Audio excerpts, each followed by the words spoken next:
Hello, I'm Edward October. Over the years, I've narrated more ghost stories, horror shows, and creepypastas than I can count. And yet, the crimes discussed on our true crime podcast managed to scare the shit out of me. This program is not suitable for children or the faint of heart. If you are such a person, go ahead and switch off this podcast. Listen to something else. Are you still with us? Well, we've warned you.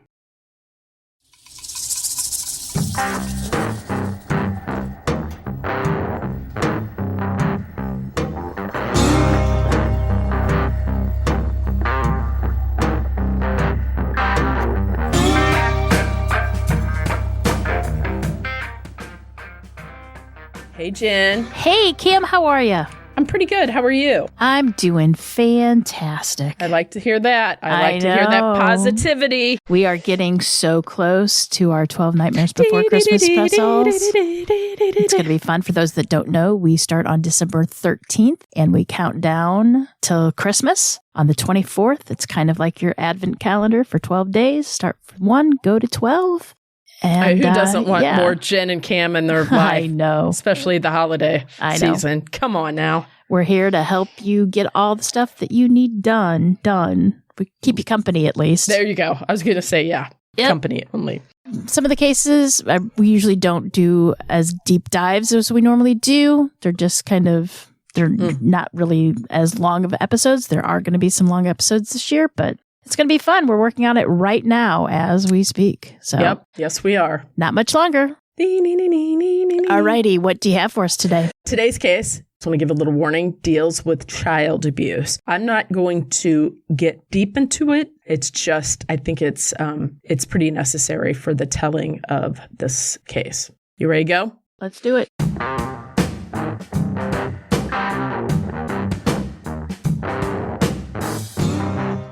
At approximately 8 a.m. on Sunday, February 4th, 1996, 19-year-old David Barnett went to the residence of his adoptive grandparents, Clifford and Leona Barnett. His grandparents were away attending church services at the Kirkwood Baptist Church, located here in St. Louis. David accessed their home by entering through a bedroom window. Once he was inside, he sat on the couch, turned on the TV, and he eventually drifted off to sleep.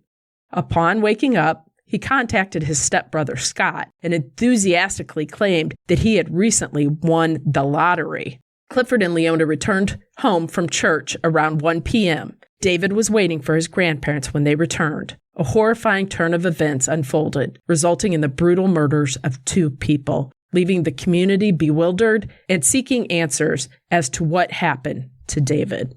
David would say the earliest memories he had of Robert were when he was just 4 years old. Robert, according to David, was an alcoholic and career criminal who shuffled different women in and out of the house, often having sex in front of young David. It was some of these same women that David would claim molested him later on. Food was usually from the bar downstairs, and that's even if he got food, and baths were few and far between. Marijuana was introduced to David as he was sitting on Robert's lap at a party, and he hosted lots of parties. He gave young David a hit. The adults at the party laughed at the little boy who choked on the smoke. David was only 4 years old. Lord have mercy. The Division of Family Services, even though they had been contacted before, finally stepped in and did something. It was here that David had quoted that they believed that they finally realized his existence, which just kind of broke my heart. There's a lot of things that break my heart in here. It was here that things would change, and David saw less and less of Robert. David would describe the last memories of his father as both a curse and a warning. David's final memory of his father was when he was 5 years old and Robert showed up at the DFS offices for a get-together with David. When the DFS employee stepped out for a second, Robert looked around to make sure the coast was clear, and then he took David and ran. Robert would bring David to stay at several different houses along the way. They couch surfing, house surfing, however you want to say it, and the two would hide. Many days and nights, David would end up sleeping in the car's trunk. Now, that all ended one day when DFS caught up with him. Robert was arrested and taken to prison. David would never see Robert again. I also want to mention here that David has a lifelong fear of thunderstorms, and he kind of thinks it's because being trapped in that trunk all by himself as such a little guy that has like stayed with him. Oh, yeah, to be in a trunk with a thunderstorm, especially those that can get very severe here in St. Louis. Yes, they can. It would scare anybody to death. And that comes up. That's and especially to be, 4, 5, 6 years old? old? 4. Yeah. No, he was 4. Terrifying. So that comes up again later, and that's why I needed to mention that there. So with David in the care of DFS, here comes the carousel of non-permanent homes. David stayed with his Aunt Mary Jo, who was kind to him, but that stay would not last. He stayed with Betty and her husband, which was a nice place for David, but when financial difficulties struck, David had to go. Next up was Nina, Robert's mother, and Robert's sister Deborah, who had an apartment in Valley Park, and this was a good, loving home for David. It was here that he finally started to get an education. He had been kept out of preschool, any school, basically, and he didn't really have friends. He was always, on the lam with Robert. Because of this, David was already behind in school and struggled to make friends. As Nina grew ill, that's Robert's mom, DFS sent David to stay with a woman who lived in South St. Louis. David did not like this place and says he doesn't really even have a memory of it, but what he does have are awful thoughts about what happened there. DFS showed up once again and again removed David. David's now around 6 years old. His new foster family lived in Olivet, and they were Rita and Ed Reams. Now, Rita and Ed had a son named Eddie. He was a couple years older than David, and they had a daughter named Selena, who was just slightly older than David. The family provided David with a loving home and even celebrated his 7th birthday there. Now, you got to remember, that poor kid probably never had a birthday celebration. Mm-mm. David loved the time with his family, and he even started calling Rita Mom. David also learned at this time that he was quite the athlete. He was a natural, in fact. While his athleticism soared, he was falling even more behind academically, so he was placed into special education classes. David developed strong emotional attachments to his new family, and he saw what being loved actually looked like. David hoped that this would last forever, but he was wrong. When Rita received an opportunity to study abroad, David had to go. He was devastated and believed it was because he did something wrong. Back into the foster care system he would go. David's next foster family was Bill and Tish LaRock, back in St. Louis, along with their daughter, Rachel. One day, David was told, hey, you're going to get to go have a day out, a day date, if you will, with the Reams. They're going to take you down to the riverfront, St. Louis riverfront, that is, the Arch, and you're going to eat at the floating McDonald's. And this is where David got his very first Happy Meal. And if you're from St. Louis, this was a huge deal back in the day. I want to say it closed in the 80s, but they actually had a McDonald's on a boat, and you could eat on the boat. Yeah, it was either the late 80s or the early 90s, I think. I don't know. So. I never got to go on it, so I don't know. I can't believe you didn't. That's a travesty, Jen. No, never did. When I was growing up, we really couldn't go eat at restaurants that didn't serve beer. So there you go.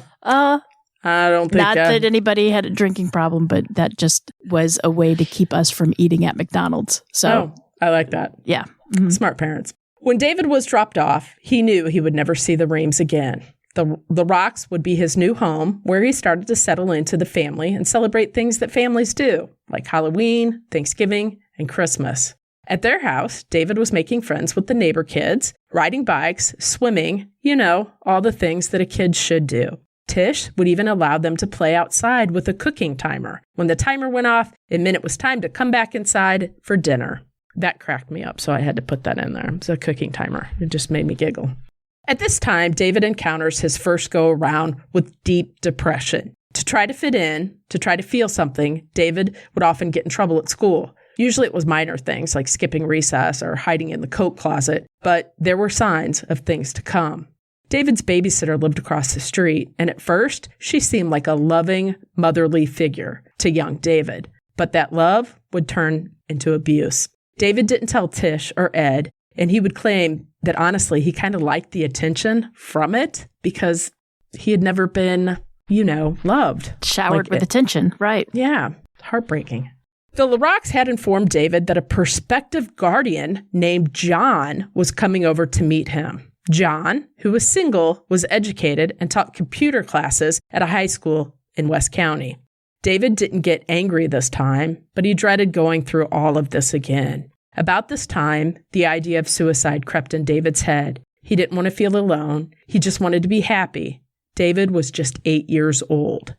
Little could young David know it was about to get way worse than anyone could ever imagine. Poor kid lived a lifetime in 4 years, didn't he? Sure in did. His short little 8 years. Sure did.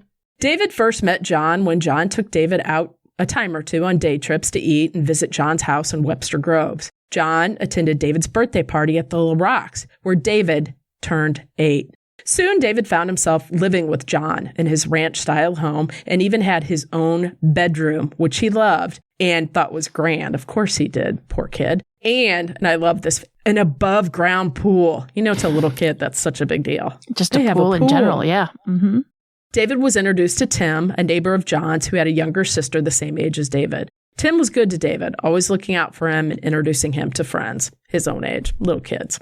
David started attending Bristol Elementary in Webster Groves, where he started 2nd grade and kept attending special education classes. David's behaviors were escalating as well. With a bad temper and an inability to focus, school was more difficult for David. He had also started to see a speech pathologist due to a lisp he had. During the first year David spent with John, he engaged in numerous conversations with him, and eventually John set David down to inquire about his happiness. While David can't recall his exact response to John, he vividly remembers referring to him as Dad and feeling completely at ease in his presence. After a few meetings with the Department of Family Services, a social worker, and John came up with the idea of adoption. David yearned for nothing more than a sense of belonging in this world, and he had found what he had believed others called love and a sanctuary here with John. He eagerly consented to become John's legally adopted son, and the necessary legal proceedings were undertaken to formally seal it. He is now David Barnett, taking John's last name. David not only attained stability in his life, but he also found someone who loved him for who he was and was committed to always being there for him. Whenever David woke during a thunderstorm, a significant fear of his, David mustered the courage to approach John's bedroom door. Most of the time, John was either already awake or he heard David coming, as his door was constantly left slightly ajar. He would invite David to crawl into his waterbed, and he even taught David the old trick about estimating the storm's proximity by counting slowly after each lightning strike. I'm sure most you know I learned trick. that from Poltergeist, the movie. Oh. You remember that scene? Yes, I do. Yeah. Yes, I do. Having John's presence alone was enough to bring David comfort during these moments. All was good until about halfway through 3rd grade. John would become angry with David and hit him often when he didn't do what he was supposed to do, or John didn't think that David did it as perfectly as he should have. There were bruises and welts, but then John would just make it all good by showing affection. But it was not the affection of a loving father. The John that David had come to know as Dad was grooming him. John wanted kisses on the mouth, but even at a young age, David could sense the excitement that John would get from this affection as not being normal. The affection would soon change into sexual abuse. John would have David sit on his lap and do things to David, and David would say he blacked out. He would just try to suppress everything, and he can't even really recall everything that happened, or he says he can't because he would purposely black out, zone out to protect himself, as I think a lot of people, especially kids, do. Disassociate, yep. The sexual abuse continued, and David felt helpless to tell anyone. One day, John came home and proposed the idea of adopting another boy. His name's Chris, and he's going to come and stay with them for a while. At this point, you got to remember, David's little guy. David felt a glimmer of hope, as it meant that he would have someone to spend time with, and perhaps it would divert John's attention away from him, which is, normal. Not that he would want Chris to be abused, but I think as a kid, that's just normal to think that. Now, Chris, who was 8 years old at the time, is nearly the same age as David when David had first come to live with John. David could sense when the mistreatment began for Chris, evident through his changed demeanor. Shortly after Chris's arrival, another boy named Scott, who was the same age as Chris, joined their household. So right now, John has custody or in care of 3 of these boys, young boys. While Scott and Chris occasionally had the opportunity to visit family members and escape from the situation, David remained trapped. Then one day, Scott was apprehended with a gun at school. He had brought a gun with 3 bullets, and that meant, he was going. So he was removed from John's care by DFS. Now, this turn of events foreshadowed even harsher consequences for David and Chris, as they both would bear the brunt of John's anger. Every Sunday, David and the family would have dinner at John's parents', Clifford and Leona Barnett's house, which is actually only 2 streets away from John's. Leona was loving to the boys, spending time with them. She'd even teach them how to cook or bake, do things like that. Always ready to give one of the boys a hug. Now, Clifford, on the other hand, was not as warm and would occasionally hit the boys with a slap to the back of the head. And I do want to note here that I read the autobiography that David wrote, but also there's a Netflix, I Am a Killer. And on it, I just want to point out that if you watch this, you can tell how abused people normalize abuse. So when he was talking about his grandpa giving them a hit to the back of the head, he's like, it wasn't hard or anything. It was just like a hit upside the head. Mm-hmm. And I was like... They don't know any different. Exactly. That was just normal to them. And yes, exactly. And I was like, wow. Clifford and John each wore a large class ring, and the sting from that ring would hurt. David began to have a hard time separating Clifford from John. And this is when he said that he started to become, if he thought of Clifford wasn't different than John, and John wasn't different than Clifford, although he did really love Leona in a grandmother kind of way. By the time David reached 5th grade, he had achieved academic parity with his classmates and was thriving in school. David anticipated that this accomplishment would bring happiness to John.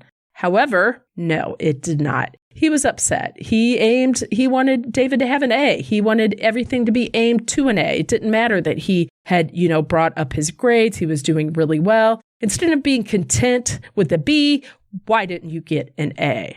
He was just ruthless on David. That summer, John introduced another young boy named Eric into their circle. It didn't take long to notice that John had commenced with the same grooming process with Eric as he did with David and Chris. When John officially adopted Eric, it became evident to everyone what that signified. David finally mustered some bravery to go against John, hoping his actions would draw attention to what was going on. His approach, typical of a child, reflected his limited ability to contemplate the potential outcome of his activities, meaning I don't think he really thought this through because, as a little child, I'm going to go get help and they're going to help me, not realizing that that's not often the case, sadly. On the final day of school being over before summer break, David confiscated one of John's cannabis cigarettes, concealed it in a bag, and brought it to school. He intended to reveal it to his teacher during the last part of the day. However, when he did so, you can't even believe this, the teacher escorted him to the principal's office. Surprisingly, the principal chose not to contact David's parents or involve the authorities, reasoning that since the school day had technically ended, their jurisdiction over this matter was limited. They what? Yes. And it's on school property, right? Yep. Now, this is from David. This is what David's saying. But yes, David and the others found themselves trapped in this hopeless situation. Wait, let me go back to that a little bit. So with David bringing that, that's what I meant. Like he's saying, I'm going to bring the cigarette here. Then they're going to come here and they're going to talk to all of us. They're going to have to find out, right? They can't ignore it then. We're going to be saved. And again, no, didn't happen.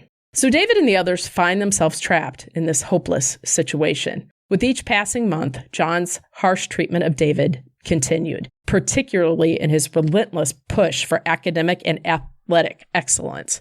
And, he didn't do that to the other boys, or David says he did not. If David failed to score a significant number of goals in soccer, he would face a physical punishment at home. Also, any mistake in baseball resulted in a ball to the head, courtesy of John. He would take a baseball and hit him in the head. In 8th grade, David, tired of the ongoing mistreatment, decided to stand up for himself. When John was about to hit David, he received a forceful shove that sent him tumbling to the ground. As John attempted to rise, David indicated that he was prepared to defend himself once more.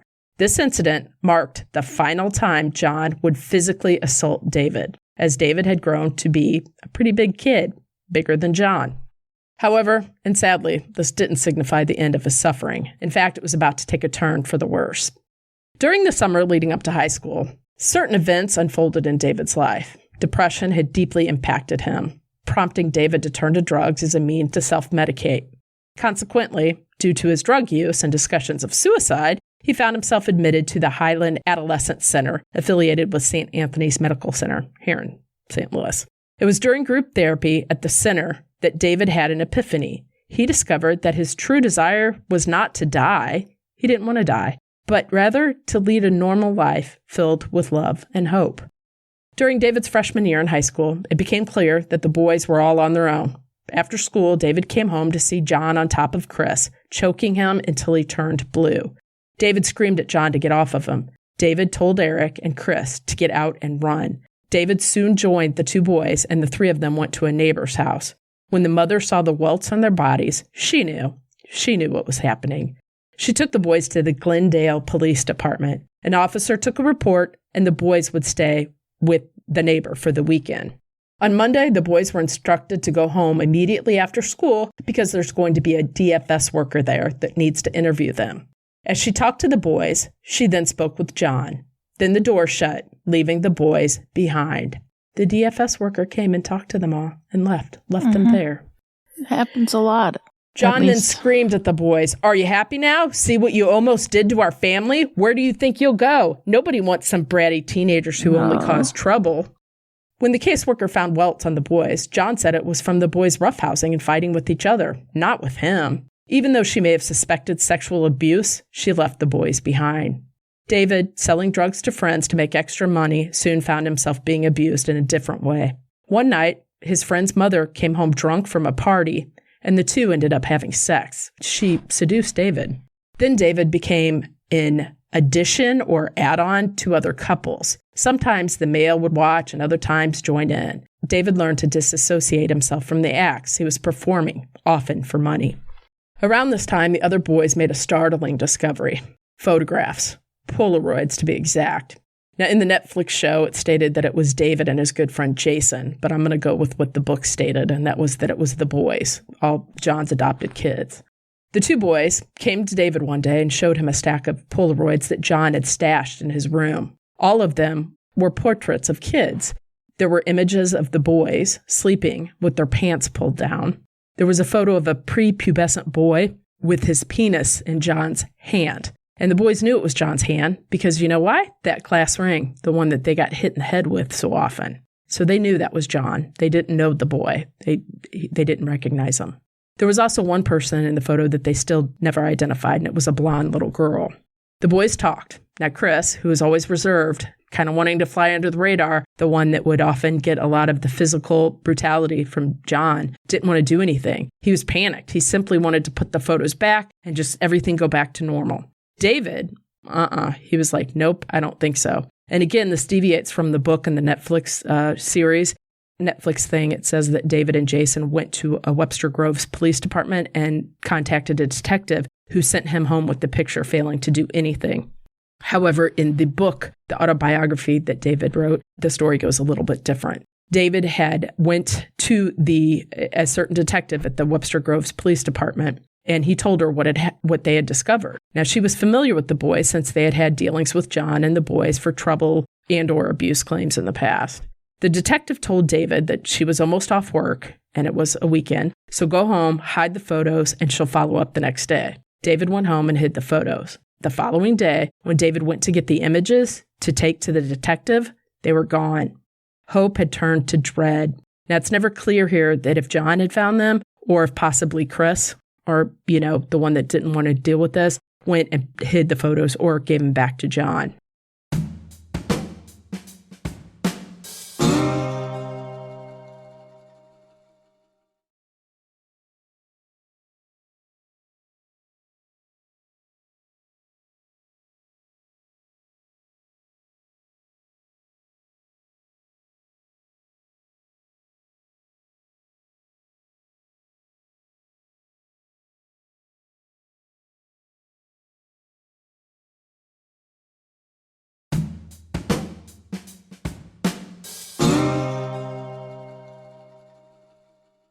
Once again, the boys are trapped. So David turned to drugs and did another stay at the Highland Hospital. When he was released, John would say he's grounded, and David would say, I don't think so. and he continued to do what he wanted. Now, at this time, he's a young teenager, a big kid, athletic, and he's not going to take it from John anymore. Now, when David was in the hospital, it was clear he was still struggling. One day, after he got out of the hospital, he set himself on fire. That's right, fire using gasoline. He covered himself in gasoline and literally set himself on fire. The minute he did it, he regretted it immediately, and he ran in the house to get John to take him to the ER. John forced him into the shower first, and then they made their way to the hospital. While at the hospital, John wanted it understood that the burning was self-inflicted, that he did not do that. The nurses worked hard to gain a bit of control over the pain by placing frozen towels on David's body before he passed out and lost consciousness due to the pain. That had to be excruciating pain. After David's stay at the Cardinal Glennon Children's Hospital ended, he was transported to David P. Wall, and that's a psych hospital. It's since been closed down, but it was a psychiatric hospital down in downtown St. Louis near Cardinal Glennon. After about 2 weeks in the hospital, David saw a familiar name on the admittance board, and he hoped it was true. It was his good friend Mike, and it looked like he had just been admitted to the hospital. This provided relief to both of the boys, but it also offered an opportunity for what? That's right, escape. And that's just what they did. They're getting out of that place. Once they broke out of the hospital, one of their friends agreed to let them sleep in the garage for a few days. But when Mike decided it was time to go back home, he said he would only go back home if David came to stay with them as well. The weekend was great, but on Sunday, Mike's dad had said that he had just spoken to David's dad, meaning John, and that David would be returning home. That's just, if you were that parent learning this later, I don't know. That's just something. I guess John, he thought he did what was right? I mean... Yeah, because, I mean, if you're a decent person, you don't suspect people do these evil things. John welcomed David home surprisingly well. He was warm. He was welcoming. He didn't demean him and that is exactly what David was expecting. Also at the house was one of John's high school students named Cecil. It's a girl. The two of them hit it off well and would run into each other every once in a while, but sometimes Cecil would stay the night at John's, which struck David as funny since she was his student and a teenager, a high school student. But one night after David had gone to bed, Cecil, that's how I said that, right? Cecil? Yeah. Cecil snuck in his room. And they had relations that evening, I guess. Soon after, David was arrested for marijuana and was placed in the St. Louis County Jail, where he would stay for about 2 months until his case came to trial. David received 7 months probation, and he had to pay restitution. He had nowhere left to go, so unfortunately, he went back to John's house. His junior year was over. He had missed it by being in jail. John took David to take the GED, which he passed, and then he got signed up at Merrimack Community College, where he wanted to study business. Things are looking better for David. In that sense, academically. A few weeks into the school year, things are going great for David. There's a knock at John's front door. It's Cecil, who has a little baby carrier. No words were needed as David gazed at the infant in her arms, and it was his child. He had been unaware of her pregnancy, and he hadn't seen her throughout any of the pregnancy. They spent the whole night together that night and took their son for a walk in his stroller. They met almost every day since that, and they grew increasingly close. A couple more weeks passed, and John and David got into a heated argument after David discovered that John had attempted to pay for an abortion for Cecil. He wanted the baby aborted and even offered to pay for it. Now, David knew how John's other families felt about mixed-race children, and their disapproval was evident. They didn't even want to meet the child. So Cecil took David and his belongings to her house, and together with her mother, they devised a plan. All seemed well until David became overwhelmed with the demands of school, work, and caring for a child. So he decided to quit Merrimack Community College, and he would work during the day and look after the baby at night while she continued her education and worked night shifts. Their relationship would not last because one day Cecil suspected David of infidelity, and she in turn cheated on him. This led to her ultimately asking him to leave. David resorted to couch surfing, taking on minimum wage jobs.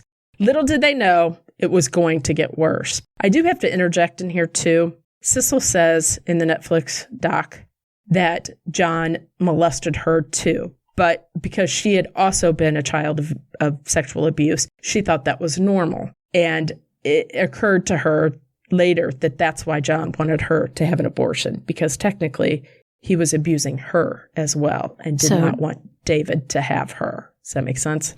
Okay, so John didn't want David to have Cecil?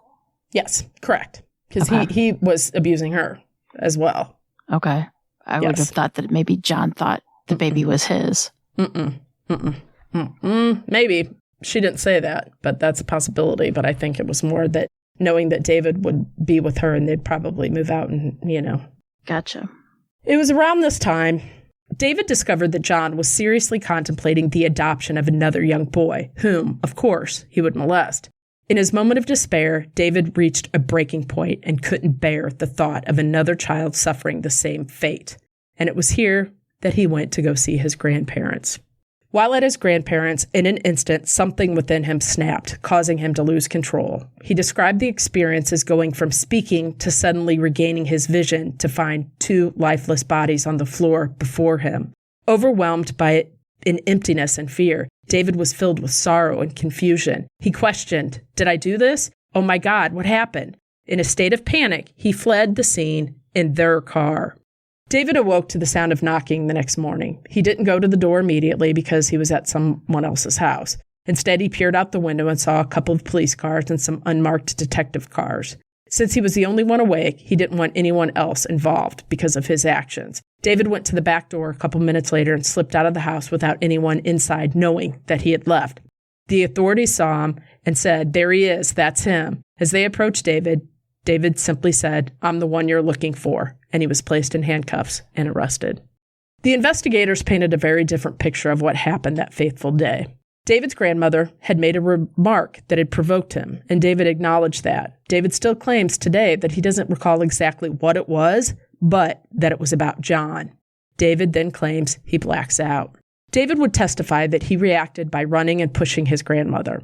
His grandfather, upon hearing the commotion, intervened and grabbed David. In the ensuing altercation, David pushed his grandmother to the floor in the hallway and then pushed his grandfather down, delivering a kick to his head, and his grandfather was holding on to David's ankle as this is occurring. While his grandfather was on the ground, David noticed a knife on a nearby kitchen table and used it to stab his grandfather in the neck. This resulted in 10 stab wounds and numerous cuts to his grandfather's neck, face, and hands. After he killed his grandfather, David returned to the kitchen to get 2 more knives and then began stabbing his grandmother in the neck as well. She suffered a total of 12 stab wounds to the neck and numerous cuts to her face. After the attack, David took one of the knives and hid it in the bedroom between a mattress and box spring. Panicking and realizing he needed to get out of the house, he went to the bathroom, washed the blood off his hands. He then went to his dead grandmother's purse and took $120 from it. He removed the keys to their 1995 Dodge Intrepid that were dangling from the lock in the back door and retrieved his coat. Before leaving the house, David would not go to look at what he had done to those who loved him, but instead, he stood quietly to hear if they were still breathing. After determining that the victims were dead, David pulled the shades down in the house to hide what he had done, locked the place up, and drove off in his grandparents' car. David took the stolen car to join up with some of his friends to enjoy a night out with them. After a night of partying, David would head to his friend's house on Texas Avenue around 3 a.m., where he would stay for the next few hours. It's early the following day, police officers find David, and they end up getting him, and he confesses that he had committed the murders. Clifford, aged 82, had endured approximately 10 stab wounds to the face, neck, and hands, alongside several other cuts. His wife, Leona, 75 years old, met the same fate, suffering around 12 stab wounds to her neck and multiple cuts on her face. It was believed by law enforcement that David had used at least 5 knives during the assault, with some of them breaking due to the intensity of the attack. Lord. So he would hit bone and it would break, leaving it in their body, and he would go back and get another knife. This is all important because David insists he doesn't remember the attack. He just remembers getting upset with his grandmother for a remark she made and then coming out of his blackout with them on the ground and lots of blood everywhere. David Barnett, who was now 20 years old, would stand trial in St. Louis County Circuit Court, facing 2 counts in the first-degree murder of his grandparents in March of 1997. The state would be seeking the death penalty, while his attorneys, of course, wanted a lesser amount, stating that David didn't plan to commit the violent act. David's attorneys argued for leniency, citing that David had suffered from depression, bipolar disorder, and post-traumatic stress disorder from a troubled and unstable childhood. David was suicidal at age 8 and again at 15, and later overdosed on prescription drugs and set himself on fire. David provided a list of people he wanted to testify on his behalf, but no one did. Now, I'm not sure at this point. I'm not really sure if it was because his attorneys failed to get those people to testify on his behalf, or if possibly they chose not to. That was never really clear. Prosecutors did not buy into any of this. They believed that the bottom line is that David Barnett had murdered for money, and the crime was outrageously vile. Andrew Daisy, or Andy Daisy, the jury foreman, remarked, "I have never read where there was so much rejection in one life. I see David's face daily. Each of his grandparents suffered a very violent, slow, painful, brutal death that weighed heavily in each of our hearts with regard to doing the right thing. Daisy would be the last holdout to vote for the death penalty." And in Missouri, of course, you need a unanimous 12 votes for the death penalty. Deliberations would last 16 hours over 2 days, but on March 21st, 1997, the jury recommended the death penalty. Jurors found aggravating circumstances, including that the killings were unreasonably brutal and that he committed repeated and excessive acts of physical violence. David retained some new attorneys and appealed in 1999, but it did not detail the witnesses, again, who should have been called. In 2003, lawyers argued against the death penalty sentence by stating the murders were not premeditated. In 2012, his attorneys appealed again, citing a new U.S. Supreme Court ruling. Again, they were turned down. In August and September of 2014, the case was re-examined, involving 9 days of hearings to listen to evidence. It was suggested that specific details were omitted in the original trial that could have potentially influenced the jury's decision, such as the sexual abuse allegations, which would be, quote, powerful evidence for a jury to consider. One of the abusers that would testify was David's biological father, who had allegedly physically as well as sexually abused David when he was basically a baby. Teeny tiny, yeah. Another abuser was his biological mother, who reportedly continued to drink and take pills when she was pregnant with David so that she could stay awake longer to party. Now, a little side note here is that his biography opens up with his birth and that his mother went to the hospital and gave birth and was going to leave David there. And her roommate just couldn't understand that. Her roommate, I think, out of the goodness of her heart, thought if we bring the baby home, surely she will bond with it and that will be fine. But that was not the case at all. She didn't want David. No. Testimony would reveal that David's mother continued to relinquish care of him over the years, including giving him to a person described as a suicidal, drug-addicted sex worker with the name of Crazy Jane. Just who you want to be babysitting your child, Crazy Jane. She also made several attempts to have David taken by the boyfriend of a friend's sister, as attested to in the testimony. That man, David would say, was a mean, violent alcoholic. In his care, David recalled being touched sexually by female house guests, having his nose smashed in and broken by somebody else, and having someone pour dishwashing liquid down his throat. David would eventually end up in the care of Robert, who was a friend of his mother's and the only real father figure who had showed him some love up until age 4. The DFS files were brought in, and it revealed that sexual and physical abuse was suspected over and over and over again, yet they failed to do anything for David. Unreal. On March 15th, 2019, David Barnett's death sentence was commuted to life without parole. David Barnett resides in the Potosi Correctional Center here in Missouri. David is reconnected with Rita Rames, and the two regularly reach out to one another. Authorities had contacted Rita after the murders, and she actually went to the punishment trial phase, where she noted that David's lawyer did not bring up any of the abuse, and this is during his initial trial. And this abuse that he had suffered from birth up until age 19, basically. When Rita went up and asked his attorney why she did not mention any of this abuse that David had suffered from birth all the way up to age 19, she said, "Well, I just believe it would hurt him more than help him." So she didn't bring any of it up. Why would it hurt him? I don't know. His abuse got him a death sentence? No, they didn't hear that. So it did get, if they would have heard that, they might have changed things. Gotten a little bit of a sympathetic jury. And I do, and this is what we're going to talk about at the end. David had also reconnected with his high school friend Jason, who maintains contact with David. Jason shared what David told him regarding the murders. Jason said that David told him the reason he killed his adoptive grandparents on that fateful morning. David went over to their house to tell them that their son, John, had been abusing him and all the other boys since they had been adopted. Instead of being receptive to David and what he had to say, they turned on him. They were angry. They didn't want to hear things about their son, David. David exploded and then killed his grandparents. This is what David has since said. Now, he did say that he still doesn't recall how it all unfolded. He knows it had to be violent since they believe he used 5 different knives, breaking them and having to go back for others and having that sense to know that. This was when he had learned that John was going to adopt yet another boy. So this is how this all came to fruition.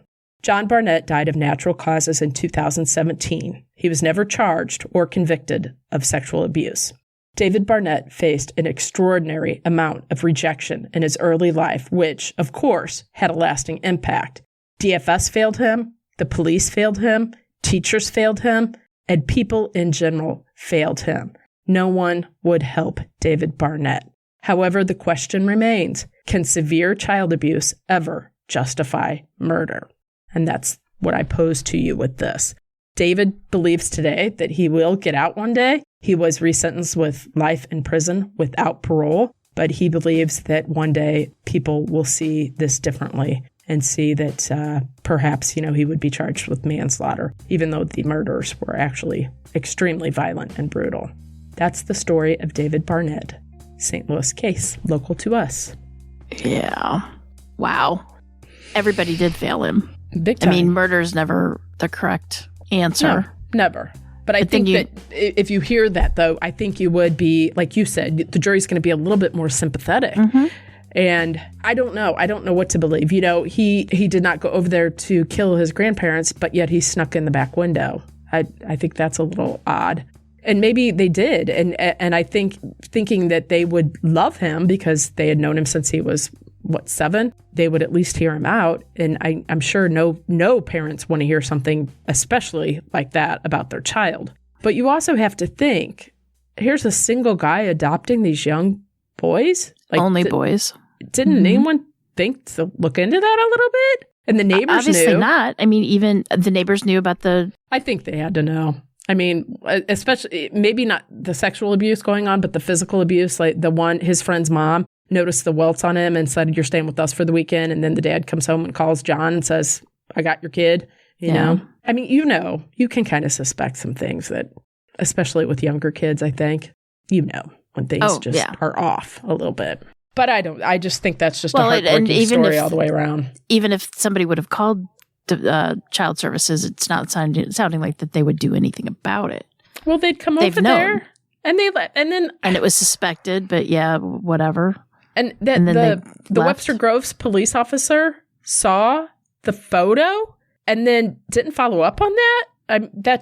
There's just so many. I would hope that would not happen today, but this was in the 90s, so it's not like it's the 60s, just heartbreaking. It's like, how much pain can one kid have? I mean, the mom was just desperate to get rid of him. She'd give him to anybody. So when Robert stepped up and said, I'll take him. But the mom didn't want him in the first place. No, so of course. Ever.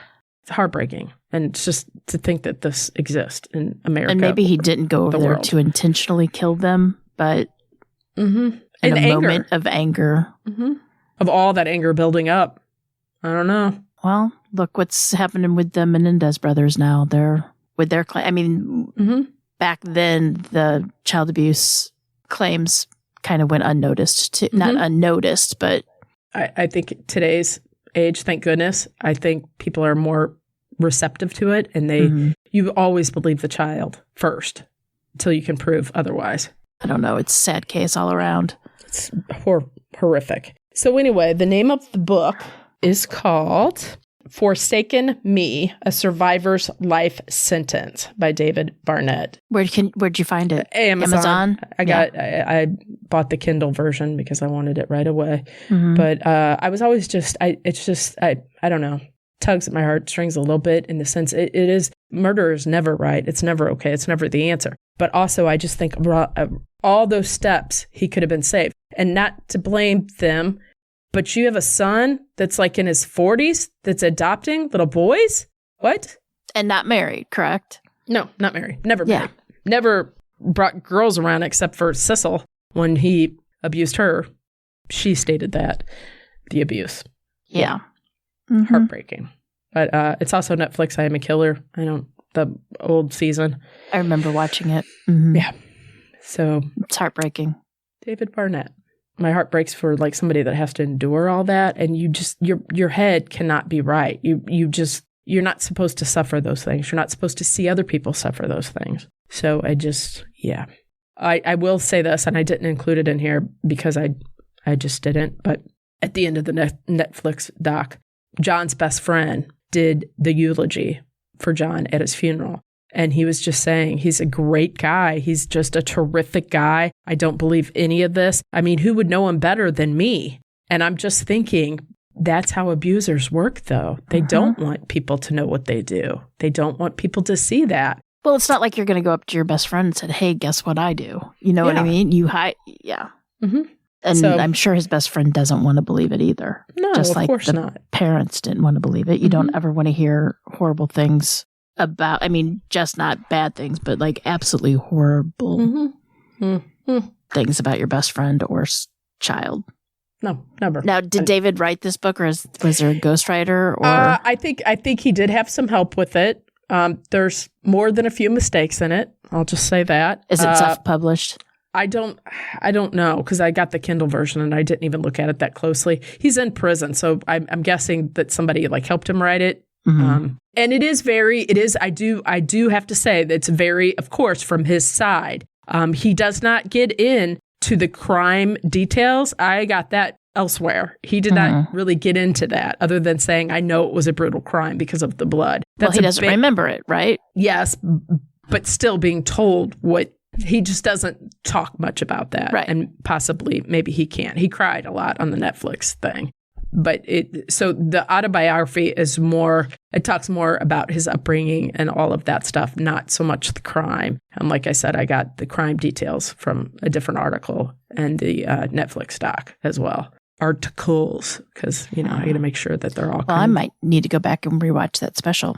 Yeah. What's it called? What was it again? I Am a Killer. I Am a Killer. I think there's 3 or 4 seasons out. Wasn't this the first season? It's the first or second. Missouri, they like us. They like our Missouri systems because we have the death penalty. So they like to bring that up. And then I think a lot of the Missouri prisons let them in to film, and not all states do that. So there's a few people in that series that are from Missouri. Yeah. So yeah. Go Missouri. Yeah. Yeah, I guess. Tragedy all around. I just no child should ever have to if live this through case that. happened today. He went to trial at 20. If it happened today and all those child abuse things, he would still go to jail. I'm just thinking it probably would have been more like a manslaughter or, similar to a battered woman's syndrome, battered child. That's what I was thinking, like, you know what I mean? The burning bed. And, So I don't necessarily think his sentence would be the same if this occurred in 2023 versus 1997. And there's no way he can appeal. All of his appeals are gone. Well, we always talk about this, Jen, remember? It's a lot easier to get in prison than it is to get out. Once you're in, kind of forget you. It's really hard to get out. Yeah. So murder's never okay, but you gotta. There are factors that go into that, like how and they would be first more jury, forgiving if he would have killed his abuser, much less the abuser's. But I think it parents, just happened at that time. No, I totally understand. In a rage, fit of rage. And he blacked out. He disassociated it like he had did many times before. It's just, I don't know. The human mind is something else. All of it. It's kind of a heavy topic, so I don't really think we can small chat about anything else. The only thing I was ever gonna say is this is coming out like way after this happened, but the death of Matthew Perry last night. Oh, yeah. Very tragic. Very sad. Oof. Horrible. Yeah, don't know much. Yeah, I don't know. He just a troubled soul from the get-go. I was watching an interview and he goes, upon my death, I know many people will be shocked, but nobody will be surprised. That's kind of... Yeah. Yeah. It's just horrible. I just hope he knows that millions of people loved him. I think he knew that. I do. I just think, I don't know. I think some souls are, they're just troubled. Lost. And the damn paparazzi. Just watch the videos of, for those that don't know, I'm sure they do now, but Matthew Perry's stepfather is Keith Morrison of Dateline fame. And the paparazzi, Keith Morrison and Matthew Perry's mother were trying to get to the house where Matthew's body was, and the paparazzi were just on them like vultures. Terrible. And it's so sickening to watch. No, it's terrible. So sickening. But of course I'm watching it, right? So I'm part of the problem too, because I'm watching it. But there was Matthew Perry's father also comes up, and Keith Morrison walks out to his car and just kind of gives him a hug around the neck. Mm-hmm. And about lost it. I'm about to cry now. So no, it's terrible. And I told you off air earlier, I said, with him being a recovering alcoholic and drug addict, I'm sure his parents, when he was using, that phone would ring and they would panic thinking, this is it. That might be it. Yep. And he gets clean and he stays clean. And then they get that phone call. I know. It's just weird. I mean, he honestly is 2 months older than we are. Mm-hmm. And, we grew up on him. Like wasn't his first acting gig like on the Kirk Cameron show with Growing Pains? Growing Pains. Didn't he have like a bit part in Growing Pains or something like that? We kind of we've known him forever, right? He did a lot of that teen stuff. I think I want to say it was like on Beverly Hills 90210. I think maybe he had a stint Never on that. Watched that. But no, it's such a tragedy, such a loss. He was great comedic timing and he did. I read his book and he said that what he was not ever the hot guy, but the humor would usually win out the girl over the hot guy. Right. And I was like, that's funny because it's kind of true. True. I think he was the most likable one on Friends. Yeah, I would agree with that. And now, I mean, the new generation that is coming up have just discovered Friends too. Yeah. So it's a multi-generational loss. The guy that I work with, one of his students said, "Hey, I started watching this new show. It's so good. It's called Friends. Have you heard of it?" And he's like, he's younger than us, but I lived through the 90s watching them. Must see TV night. Every Thursday night at 7. That's right. Yeah. That's right. Yeah, well, just a shame. Such a loss. All right. Well, sorry to be Debbie Downer. Hopefully everybody's kind of gearing up for, I guess Thanksgiving's right around the corner, right? If you're here in the States. So there we go. And that's when the holiday comes full blast. So comes screaming at us. That's right. Yep. So all right, y'all. I think that's it. That's all I've got. It. Until next time, remember, lock your doors. And please keep passing by those open windows. Bye-bye. Love ya.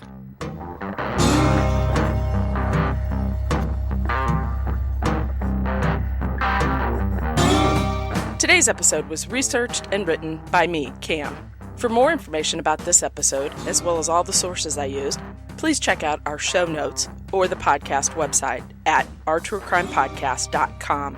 Our True Crime Podcast is developed and created by hosts Jen and Cam. Original music and audio mix of all our True Crime Podcast episodes is courtesy of Nico Vertesi from We Talk of Dreams. Listener discretion is provided by Edward October from October Pod VHS. Our True Crime Podcast is executive produced by Nico Vertesi and Dick Vane. Make sure to like and subscribe to Our True Crime Podcast wherever you listen to your podcast. We can be reached on Instagram and Facebook at Our True Crime Podcast or on Twitter at Our True Crime Pod. You can email us at ourtruecrimepodcast@gmail.com. If you really like the show, make sure to check out our Patreon at Our True Crime Podcast. Our True Crime Podcast is an OTC production.